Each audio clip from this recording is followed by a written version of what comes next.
باللہ من الشیطان الرجیم بسم اللہ الرحمن الرحیم۔ مولا کائنات حضرت امیر المومنین علی ابن ابی طالب علیہ السلام کے مجموعہ کلام نہج البلاغہ کے تیسرے باب کا 417 نمبر فرمان۔ وقال علیہ السلام لقائل قال بحضرتہ استغفر اللہ۔ آپ علیہ السلام نے فرمایا اس شخص کو مخاطب کر کے جس نے آپ کی بارگاہ میں کلمہ استغفر اللہ پڑھا تھا، فرماتے ہیں کہ ساکے لطکا ام کا تیری ماں تیرا سوگ منائے، اتدری مل استغفار، کیا تو جانتا ہے کہ استغفار کیا ہے؟ الاستغفار درجۃ العلیین، استغفار بلند منزلت لوگوں کا مقام ہے۔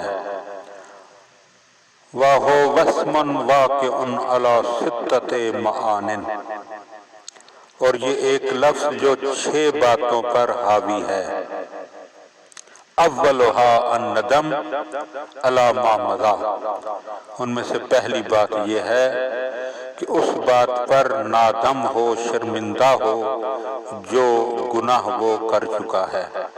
والثانی والعزم علی ترک العود الیہ، اور دوسرے ہمیشہ کے لیے اس کے مرتکب نہ ہونے کا تہیہ کرنا ابداً۔ والثالث ان تؤدی الی المخلوقین حقوقہم، اور تیسرا یہ کہ مخلوق کے حقوق کو ادا کرنا۔ حتی تلقی اللہ املسا لیسا علیک تابعۃ، اور یہاں تک کہ اللہ کے حضور میں اس حالت میں پہنچے کہ تمہارا دامن پاک و صاف ہو اور تم پر کوئی مواخذہ نہ ہو۔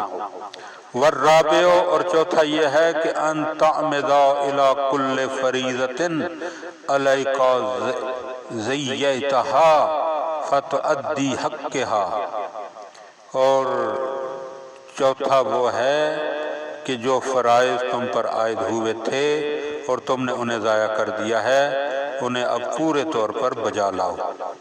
والخامس ان تعمد الی اللحم الذی نبت علی السحت فتذیبہ بالاجزان حتی تلصق الجلد بالعظم وینشأ بینہما لحم جدید، اور پانچویں یہ ہے کہ جو گوشت حرام کھانے کی وجہ سے نشو و نما پاتا رہا، اس کو غم و اندوہ سے پگھلاؤ یہاں تک کہ کھال کو ہڈیوں سے ملا دو، پھر سے ان دونوں کے درمیان نیا گوشت پیدا ہو۔ والسادس، اور چھٹا معنی یہ ہے کہ ان تذیق الجسم علم الطاعت کما اذقتہ حلاوت المعصیت، کہ اپنے جسم کو اطاعت کے رنج سے آشنا کرو جس طرح اسے گناہ کی شیرینی سے لذت اندوز کیا ہے۔ فعند ذلک تقول، تو اب کہو استغفر اللہ، اللہم صلی علی محمد و آل محمد۔